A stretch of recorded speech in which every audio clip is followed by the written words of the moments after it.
All right, good morning and welcome to day 2 of FBLI.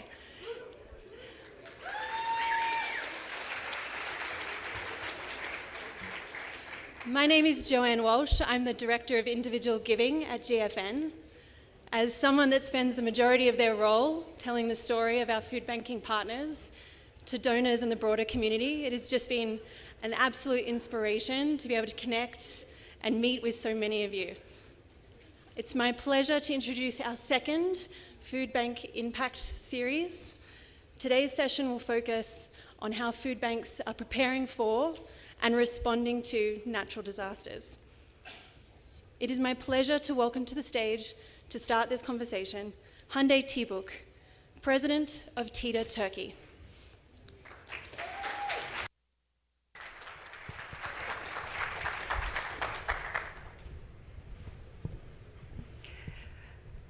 Hello, good morning. First of all, I'd like to say that we are very happy to be here to tell you our story. And let me start by just a little introduction.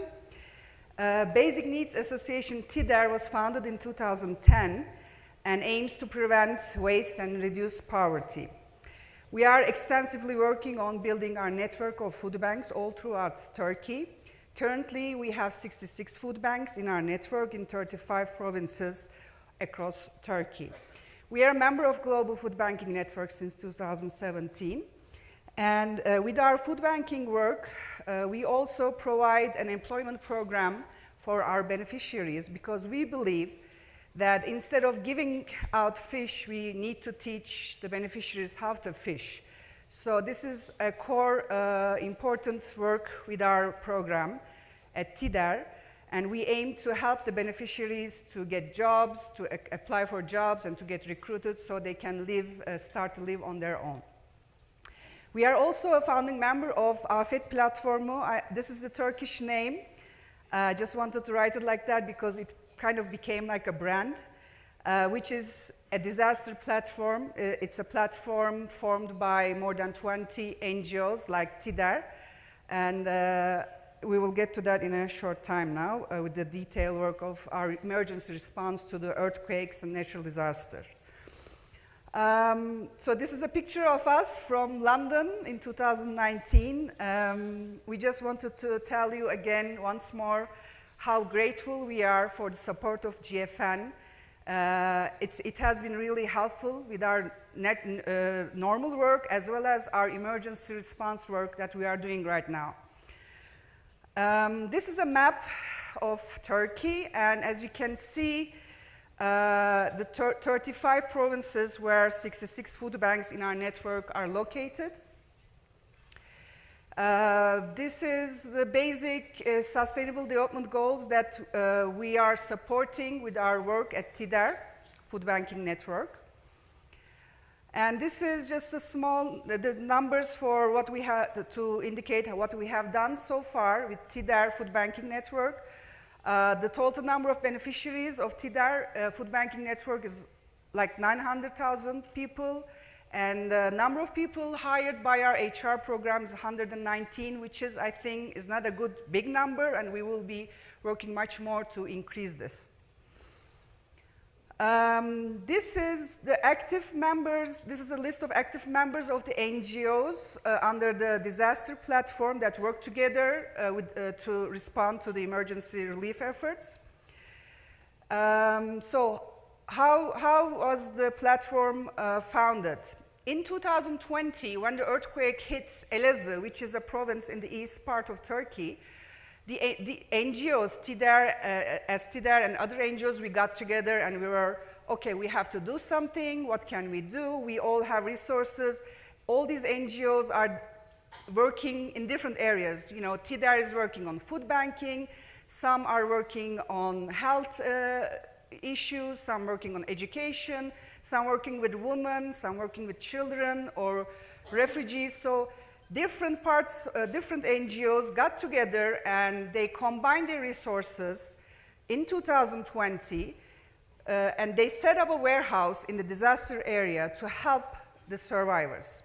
So we worked with the coordination of the local government and Chamber of Commerce. We set up a warehouse and we provided all the supplies that were needed to be distributed to the survivors in the disaster area. So we were working like in two groups. One group was in charge of funding and procurement and purchasing all the necessary supplies and sending it to the warehouse in the disaster area, and one team on the ground. They work in the warehouses with the help of hundreds of volunteers gathered together to sort out all the supplies that were sent, to put in boxes to be distributed to the surviving families. So after this experience, we decided that, okay, we will be a platform of NGOs who get together after a natural disaster and go to the disaster area and help the government agencies, help the survivors. So as I said, some NGOs are focusing on humanitarian aid, some are focusing on volunteer organization, some are focusing on psychosocial support activities, because that's also very important. And in the disaster areas, they go and they start their support on psychosocial level for the survivors as well as for the help providers, because it is really challenging to be working in a disaster area mentally, psychologically, and physically. So our volunteers and our teams who are working on the ground also need psychosocial support, and our NGOs under this platform are providing that. So in summary, the NGOs with our diverse capabilities, we unite under one umbrella platform to give the best response that we can after a natural disaster. As you know, Turkey is exposed to natural disasters frequently, floods, wildfires, and earthquakes. But the latest earthquakes that hit southeast of Turkey was huge and catastrophic. I mean, there are no words to describe this. It impacted 10 provinces, 13 million people living in 10 provinces.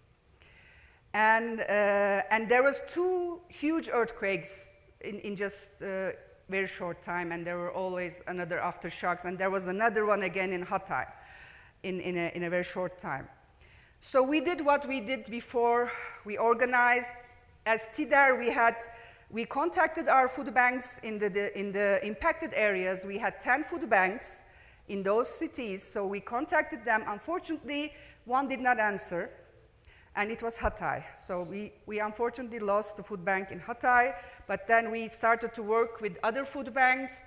They changed their system of working. You know, they became like a warehouse operation to help the survivors. So we started to procure and purchase, and we knew from past experiences that the basic and urgent needs that should be sent over there. So we started to send those things. Teams went on the ground to the field, starting to set up logistic centers and warehouses. And as you can see on the map, not only in the impacted areas, but also in the neighboring cities, we set up logistic centers, because it was difficult to send supplies from Istanbul to the impacted areas. It would take like 48 hours under of course, the weather conditions and of course all the road network. So we used Adana, Konya, Kayseri, the neighboring cities also to procure all the necessary supplies. In the first 72 hours, of course, search and rescue operations were ongoing, so we needed to help the help providers to provide what they need. They need accommodation, they need sleeping bags, tents, they need sanitation and mobile toilets, because you can imagine it's a huge area, it's impacted, and there's no a decent place to sleep or to get your needs. So we were concentrating on supplying what is necessary for the help providers and our teams and our volunteers on the ground. And eventually we set up 5 centers of warehouses, as you can see on the map. And then, through our coordinations, we are always in touch with the people on the ground. And they tell us, they send us a list of necessities they need. And in the first weeks, it was difficult because everybody's trying to get tents and sleeping bags, containers. But then there was a shortage of some supplies. And you couldn't find a truck to send the supplies in the first week. It was really chaotic. But we managed to send anything and everything we could find. And this is as TİDER. TİDER has provided these supplies, mainly food supplies. Clean water was very important, clothing. And this is as of today. So we are still continuing to supply. This week, for example, TİDER volunteers are working in Istanbul to make 10,000 boxes of food and hygiene supplies, which will be sent to the 10 food banks that we have in the impacted areas. And Ramadan is coming. We will be supplying cooked meal for the Ramadan. We have sponsors and donors who wants to have, the soup. There are a lot of soup kitchens in the area as well. We are also supplying food supplies for the soup kitchens as well. So here are some pictures. This is the platform members. I don't know how many NGO representatives are in this picture, but it's our actual number of members is 20, but during this, it's like maybe 50 NGOs are working together. And whatever one NGO needs something, they ask and they provide. It's a good collaboration of NGO partnership. This is Hatay. This is Gaziantep, soup kitchen. This is Adıyaman, a food bank, our food bank in Adıyaman. Kahramanmaraş, which was the center of the earthquake. Now, as you can imagine, people are living in tents and containers. Some are living in their own homes. They didn't want to leave their homes because, okay, it's intact, and they didn't want to leave their stuff. They were afraid of, losing their precious valuables, assets, whatever. So some people are living in their homes, but as you can imagine, life has not gone back to normal. So they cannot have access to supplies. They don't have a supermarket in the corner. They have the money to buy it, but they don't have the access. So we have to provide those survivors as well. There are little villages that nobody reached, but our platform, because we receive all the tips, they call us, they reach us. We are using Instagram and our website frequently, which is very good that people can reach us. And every request is checked, because there's also disinformation as well. And we have a hotline where they say, okay, there's this address, this person, they need this, can you help them? So we check and we try to provide what they need from our warehouses in these 5 locations. So what is next? This will continue. This has to continue until they have their permanent homes. And there's still a lot of things to do. We will continue to supply these areas with food and hygiene supplies. With the soup kitchens, we are working with the chef who's working in the area, and they're providing 200,000 meals per day. We will be providing, these are the top priority needs that we have to continue to provide. And there's also a problem of migration. It's estimated that 5 million people migrated to other cities. So we will be helping the food banks in those cities as well. We have to do that. And we will be working on other projects. For example, we will build a new food bank in Hatay. We have to do that. We are working with our donors, supporters, that we will set up a new food bank and maybe operate it for a year or 2 and then hand it over to a local NGO. So thank you very much. And I just wanted to end my presentation with this. In the first days and weeks, we received huge amounts of donations in cash and in items and everything. But of course, as time goes by, people start to forget, and the donations start to decrease. So we really appreciate your support and everything. We have to continue with this work, with the donation and your support. Thank you very much.